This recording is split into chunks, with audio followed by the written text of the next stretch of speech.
really short-winded. They might have fluid in their ankles. Who's ever seen people with so bad fluid overload that it's actually dripping out of their legs?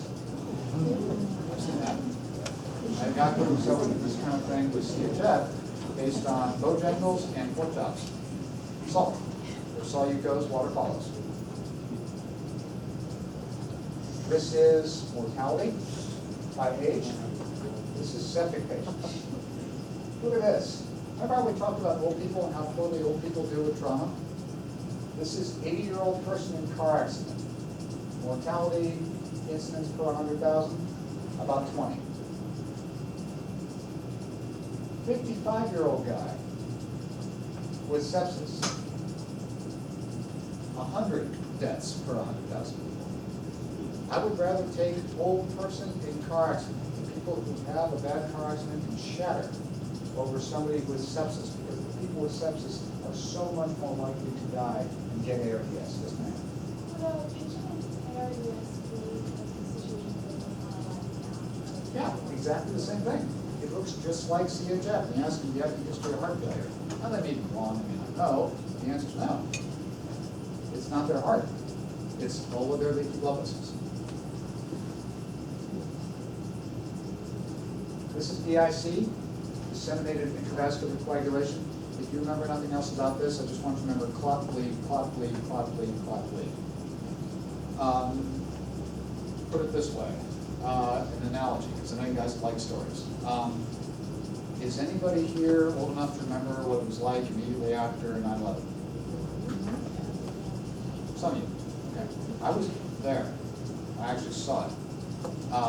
And the hyper-over response to that afterwards was ridiculous. The fear, the rumor, anthrax in the water supply, guys with truck bombs under the Key Bridge, all sorts of crazy stuff, round the clock, 24/7 air cap all over downtown DC. The overreaction was insane. Exact same situation here. Insane to the point of actually hurting us and stopping us from living our lives normally. Same situation here. Because of the sepsis, your inflammatory cascade, all those inflammatory mediators get turned on, and your body goes, quick, mobilize everything you got, throw it at that infection, irrespective of the massive amounts of property damage we do to all the surrounding organs and vessels. Some of that stuff is your coagulation system, your ability to collect blood vessels, like we talked about before. And so everything clots, and then you use up all your clotting factors, you go, oops, we're out of fuel, and then everything breaks apart and bleeds again.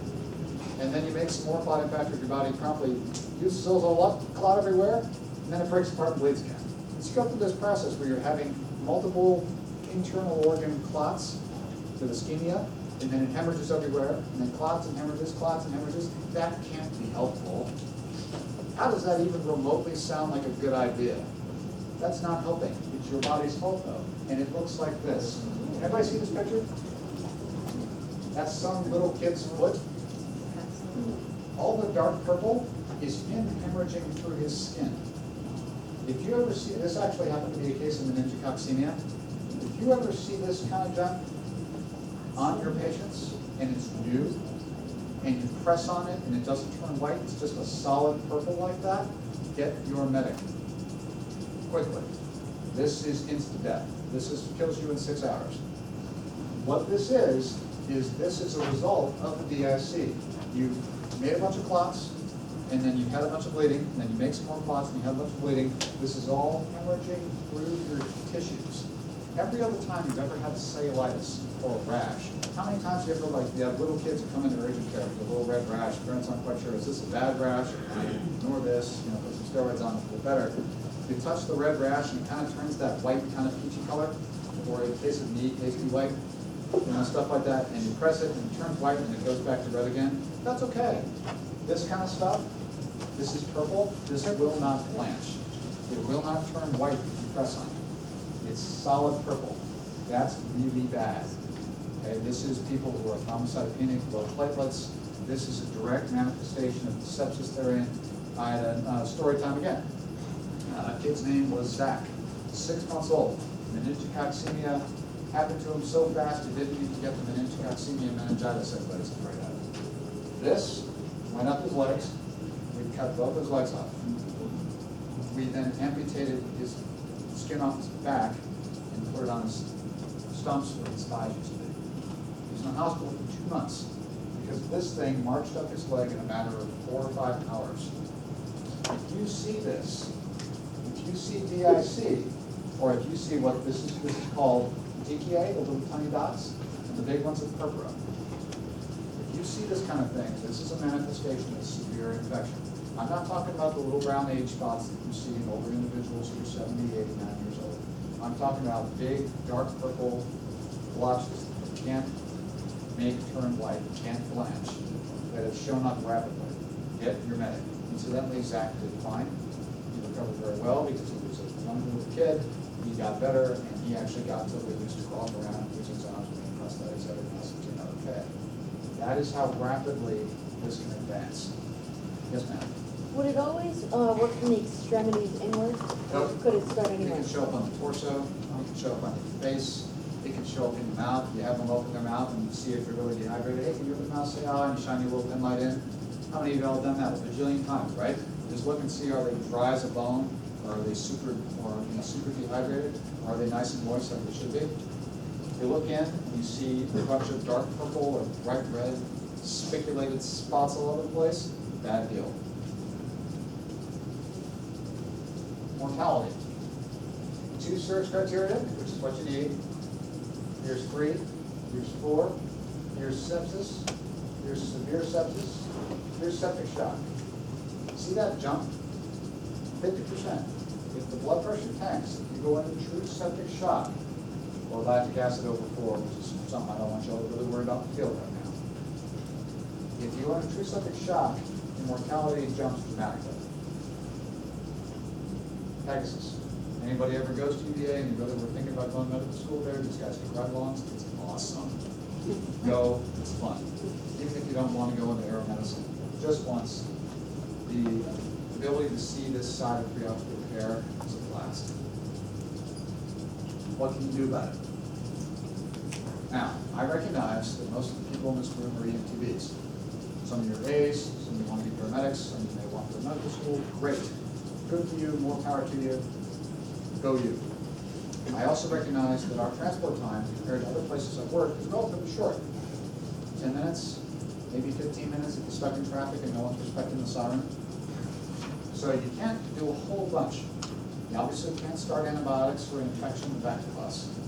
I don't necessarily want you to diagnose what the infection is in the back of the bus, just that there is one. The biggest thing you can do, if you don't think about it, you'll never diagnose it. If you don't think about it, you'll never diagnose it. I have a story for that too later, if we have enough time. Prompt initiation of treatment. If you think you've got a guy who's septic, call your medic. Get somebody in there, get an IV in there, start giving them fluids. Why are fluids so important? What happens to your blood vessels? You know. They leak. They leak. They leak. These guys are people who will require liters and liters and liters and liters of fluid in those IVs to make up for all the blood that's literally hemorrhaging out of their blood vessels at the microscopic level. To make up for the fact that their blood vessels have dilated to gigantic size in the blood pressure. Where did that fluid go? Did they hemorrhage 2 or 3 of those liters? Is that part of a pneumonia? How many people go, yeah, man, I had a pneumonia last year and I just woke up and realized I dropped 4 liters of blood on the ground? No, that never happens. So why are we giving these people 4, 6, 10 liters of fluid? Because we are putting the fluid back in their blood vessels that they are losing because the blood vessels are full of holes. And we are making up for the fact that their blood vessels have dilated to ginormous size. You gotta imagine, this isn't the best solution ever. It's not a Chevrolet, it's like an oil change. I'm replacing your blood with saline. Saline doesn't carry oxygen. Saline doesn't carry nutrients. Saline doesn't take away carbon dioxide. What it does is it keeps enough pressure in those blood vessels that you can infuse those organs, keep the brain working, the kidneys working, all this stuff. Until you get to the ER to need the hospital service and get the antibiotics and blood if you need it, and that kind of stuff. You are keeping the system running by giving them the IV fluids long enough to get them to care. Yes, sir. Like the Parkland burn formula for burns, is there a similar fluid resuscitation approach for sepsis? Kind of. Basically, it boils down to as much as you can get in as quick as you can until you need pressures. Sepsis is notoriously under-recognized and under-treated. This applies to EMS, applies to ER, internal medicine, ICU, everything. Oftentimes something that's labeled a pneumonia or a urinary tract infection or cellulitis, accurately, nobody sees that, oh yeah, this actually does qualify for sepsis. It's not just a pneumonia, there's septic from it. It's really getting to it, you know? And when it does, that's when you need to start being aggressive about it, because they got that heart rate over 90, they got that temperature over 38 Celsius. They're really having trouble and they're breathing over 20 times a minute. You gotta like count 20,000. That's why if you're in the ER long enough, you'll hear people calling it sepsis alert. What that does is that gets the ICU and the NICU teams down there, put in central lines if you have to, you start out the antibiotics within an hour, blood cultures within 45 minutes. All these mandatory report to CMS stuff starts to happen. Because the whole point is to jump on it early before that happens. So you guys can actually play a critical role here, because if you can recognize it and treat it early, it's really helpful. If you can turn back this tide quicker, or at least start turning it back, realize there's a problem, get some IVs and get some fluid in, that can be helpful. So what does it look like when you show up? Temperature over 38. Now, do you all have thermometers or not? Yes. You do. Wonderful. Sort of, but I'm not going to see. Anyway, the point being, are they over 38 or under 36? You can see that. You can see that in fact with us, right? Because you can take the temperature. Respiratory rate greater than 20. Even if they're not having primarily a respiratory problem, they might just be really acidotic from the urinary tract infection, or from the cellulitis, or from the flu. And they're just breathing like this, trying to blow off all that acid somehow. You know? It's not a pneumonia, the lungs sound good, but they feel like crap, and they're breathing really quick. Warning sign. Heart rate over 90, especially in younger people who can do it. Older people, remember, like we learned last time, not necessarily. It might not mount that tachycardia for you. It might not be that obvious. Most people, younger people, middle-aged people, 60, 70-year-old people, they'll do it. 90-year-old person, don't count on it. If you're doing facility transfers, that's a whole different story. So, what about the end organ dysfunction? We talked about kidney failure, brain failure, liver failure, clotting building, that kind of thing. Are they confused? Are they agitated? Are they crazy? Are they really slow to respond? You ask them a question. So what's going on tonight? Yeah.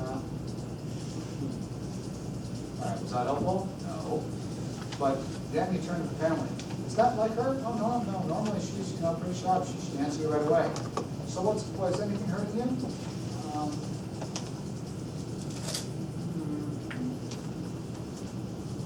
Does that make sense? Does that sound like somebody who's mentally firing on all cylinders? No. Perfusion of the brain's been compromised. Something's off. Do they look tired, depleted, exhausted? Are they in respiratory distress? If you can see that, you can intervene early. Get them to the hospital quickly, get your medic on board, get some fluids started, get those running, start replenishing what they are losing into themselves early. You can make a big difference. In terms of hypotension, the septic shock part, if you come in and somebody's truly got a really low blood pressure, or a MAP less than 65, or really a systolic, the upper number, less than 90, that's bad. That's when you need to get aggressive. That's when you need to start putting as much fluid in these people as possible. I recommend 2 large bore IV lines and start really resuscitating pretty aggressively.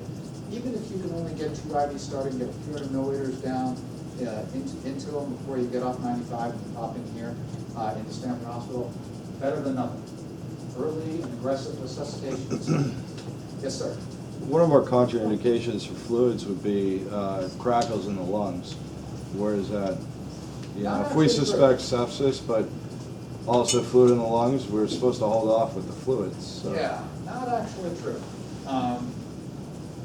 As much as I hate to do that, and you're right, it doesn't make intuitive sense. This guy's got crackles and fluid everywhere. I want to give him fluid because he looks septic, he's hypertensive, but I can't give him too much. This gets into a really complicated discussion about hemodynamics and how much contractility is versus other stuff. But, believe it or not, a little bit of fluid in that case might help you a lot. And by a little bit, I mean like 250 milliliters, maybe 500, small loud ones, provided they're not an overt respiratory failure. For the following reason. Putting somebody in pulmonary edema while fluid resuscitating them does not mean you failed. In fact, I've done it purposefully, and it works. Now, you don't want to do that if you can't definitively control an airway, if you're not ready to endotracheally intubate somebody, if you can't put them on pressors first, that kind of stuff. So if you really suspect somebody is in septic shock and they're in pulmonary edema, and you're reticent to just drop liter after liter in, understandably, right? You don't want to worsen their trouble breathing. You might try a small amount, maybe 250 or so, maybe a little bit more. When you get to the ER, I'm going to put them on Levophed, norepinephrine, that kind of stuff, as a pressor for septic shock, and that'll help a little bit more, a lot more. But believe it or not, it is not a failure if you put somebody in pulmonary edema while aggressively fluid resuscitating. I've seen it done. What you really need in that instance is pressors, but most of the basic food here is not idea what it is. I'll explain that in just a second. Does that make sense though? As counterintuitive as that is, well, I'm not going to give it fluids. Are you nuts? Listen to it. Actually, yeah, sure you can. I don't want you giving a ton. Try 250. I think we'll call you and you can tell us what.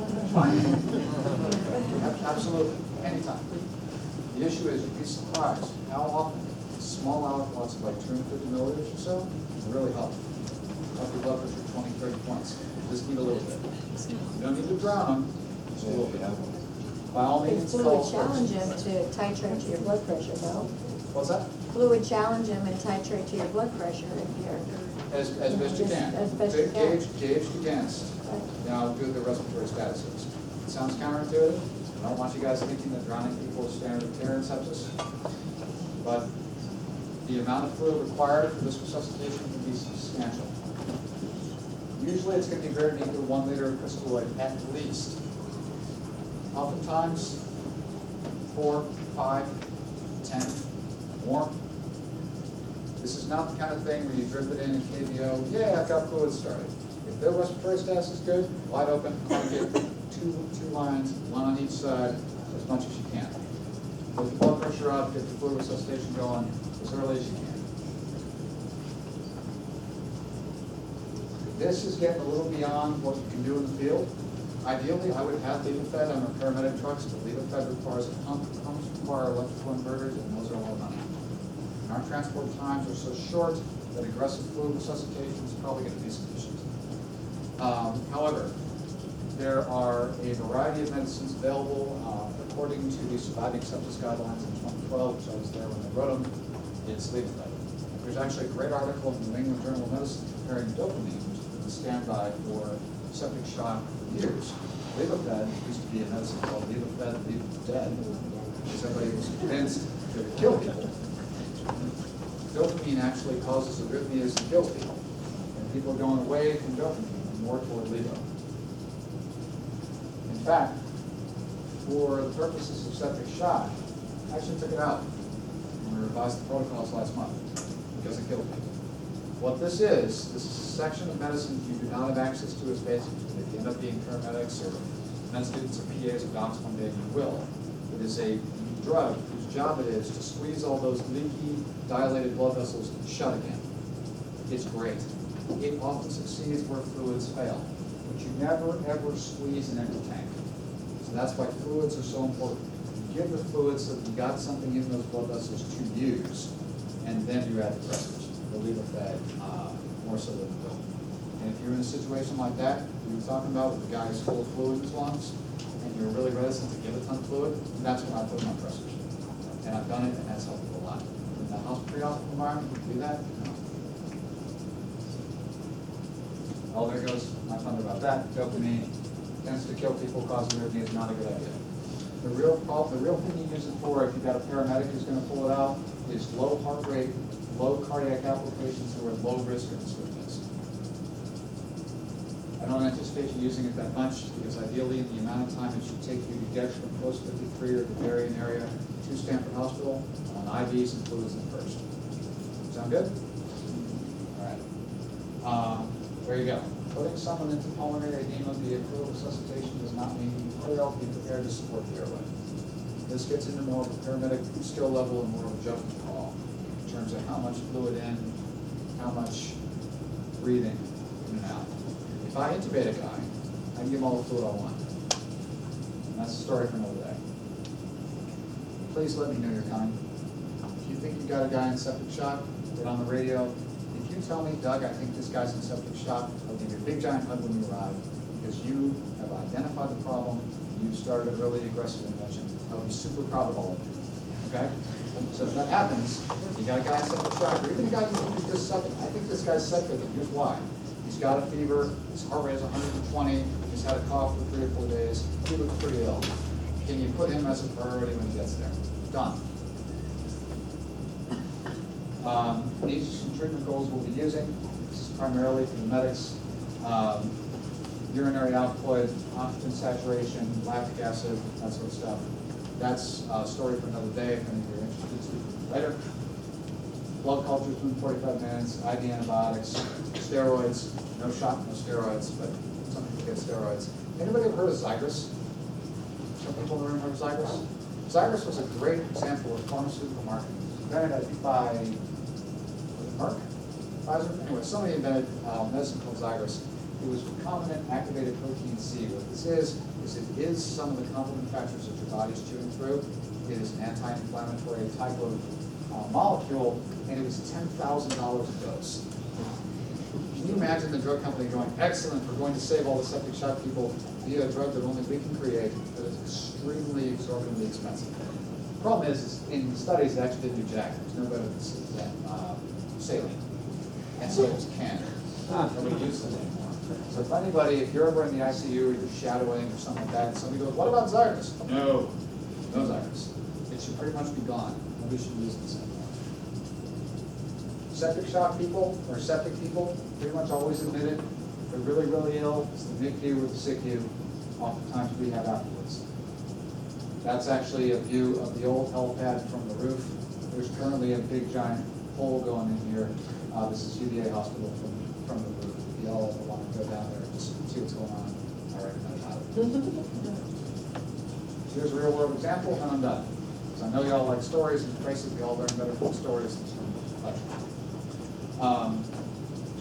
63-year-old man got a procedure called a Ripple procedure done for a neuroendocrine tumor. There's an abscess that developed next to it. Basically, your pancreas removed and a chunk of your intestine diverted. An abscess showed up right about here. It was draining the pus out of that abscess. He went home, he was doing okay, the drain was draining. He goes back to his surgical doc every couple of days. Okay, the drain's okay. There's still some pus left in there. Let's leave the drain in. And then when it's done draining all the pus out, we take it out and everything's fine. The problem is drain falls out. About 12 hours later, the intra-abdominal abscess reaccumulates. He shows up to the outside hospital, pick your poison, wherever you want to be, in septic shock. Blood pressure in the 60s. Bad, right? Automatically bad. Shock. Heart rate of 185. Is that over 90? Temperature between 102 and 104. So does he meet service criteria? Yeah. Which ones? Does the heart rate count? Yeah. 3 out of that. Does the temperature count? Yeah. Yeah. Does the blood pressure count for being part of the service criteria? Should I be scared of the blood pressure? Yeah. Were they scared of the blood pressure? Yeah. Not really. You got 500 milliliters of fluid. That's it. These are the kind of people who need 5 or 10 or more liters. You got half of one. Just put on ceftriaxone, which treats urinary tract infections and pediatric pneumonia pretty well. It does Jack Diddley for intra-abdominal abscesses. His vitals were still cardiac, so they call it Pegasus, the helicopter that I showed you earlier. Pegasus gets him, proceeds to put 5 liters of fluid into him, and puts him on Levophed pressors in addition to the fluids. His math, his blood pressure goes up, his heart rate goes down. His heart rate went down. Is that bad? No. Why?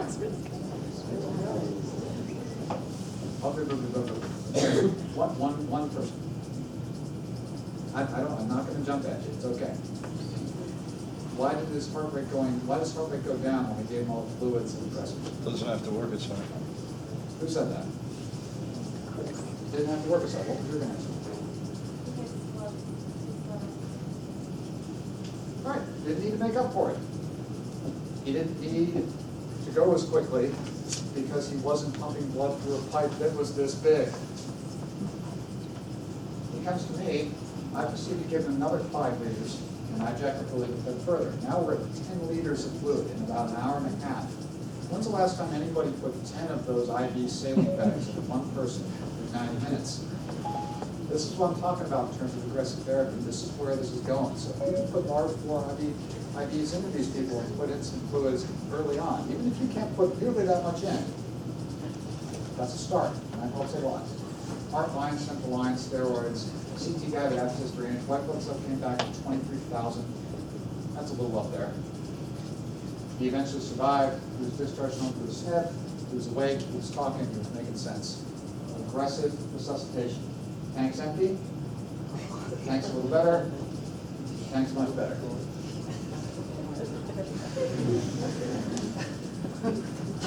So, be on the lookout for it. If you don't diagnose it, you're not going to catch it. Thank you very much for your time.